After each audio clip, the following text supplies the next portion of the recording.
agbébọn ló dojú ààbò ilẹ̀ Yorùbá délẹ̀ digbí báyìí la wà lẹ́yìn Sunday Igboho Afẹ́nifẹ́re ló sọ bẹ́ẹ̀.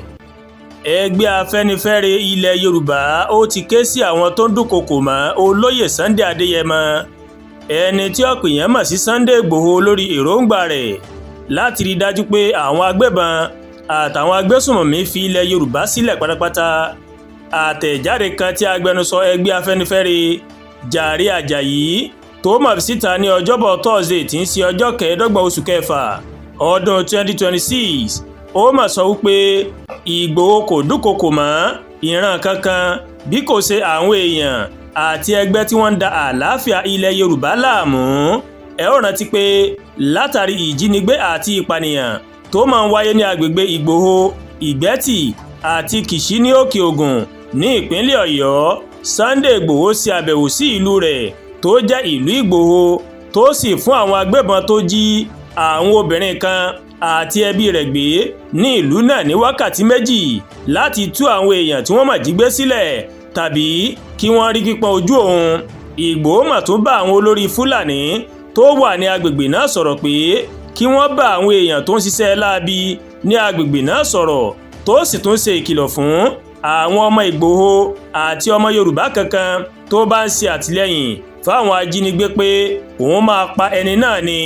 Ìgbòho nínú fídíò míì ó ń béèrè fún àtìlẹ́yìn àwọn ọba ilẹ̀ Yorùbá láti lé gbogbo àwọn ajínigbé àti ọ̀daràn kúrò ní inú igbó ilẹ̀ Yorùbá tó sì ní àjòjì tó bá fẹ́ máa gbé nílẹ̀ Yorùbá ó nílò láti kúrò nínú igbó kí wọ́n sì bọ́ sí ìgboro níbi tí ojú ti máa ká gbogbo wọn. Ẹ̀wẹ̀, lẹ́yìn ìdúnkokò Ìgbòho yìí àwọn ẹgbẹ́ lẹ́kùn àríwá Nàìjíríà bíi Arewa Consultative Forum, ACF, Northern Elders Forum, Coalition of Northern Group àti Concerned Fulani People of Nigeria wọ́n bu ẹnu àtẹ́ lu Sunday Igboho fún gbèdéke tó mọ̀ fún àwọn Fúlàní náà.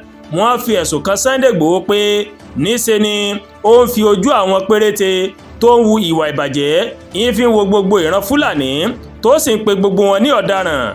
Bákan náà ó ní wọ́n ní kí ààrẹ Bọ́lá Ahmed Tinubu àti gómìnà ìpínlẹ̀ Ọ̀yọ́ Ṣèyí Mákindé láti fa Ìgbòho létí kó yé pe gbogbo ìran Fúlàní ní ọ̀daràn.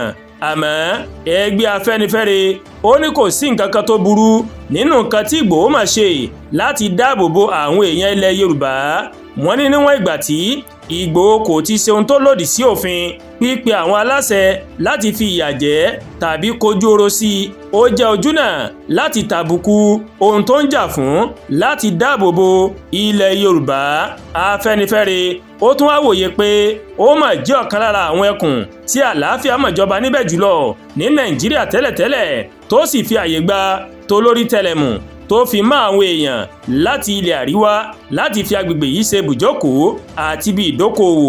Wọ́n ní àmọ́ àyípadà mà ti ń bá èyí nígbà tí àwọn Fúlàní darandaran tí wọ́n ti ń da ẹran jẹ oko àwọn èèyàn nílẹ̀ Yorùbá tí ìjínigbé láti fi gba owó tó sì ń peléke sí i tó fi mọ́ lílé àwọn èèyàn kúrò nínú ìlú wọn.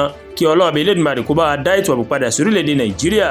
Àdúrà gba Olúwatóyìn ló ń kàròyìn sí létí láti kàn ní Ẹ̀yà Yorùbá World TV. Bẹ́ẹ̀ ṣe ń wò wá ẹ máa bá wa like, ẹ máa share, ẹ máa comment. Ẹ má tún gbàgbé láti bá wa subscribe sórí YouTube channel wa kẹ́ wá bá wa tẹ notification bell láti lè máa máa ètò wa lọ́kọ̀ọ́jọ̀kan tó bá ti gorí ìkànnì yìí. Ẹ ṣé pọ̀ tí wọ́n wà á kú iṣẹ́ látàárọ̀. Ọlọ́run Elédùmarè yóò gbàdúrà èmi àti yín. Àmín.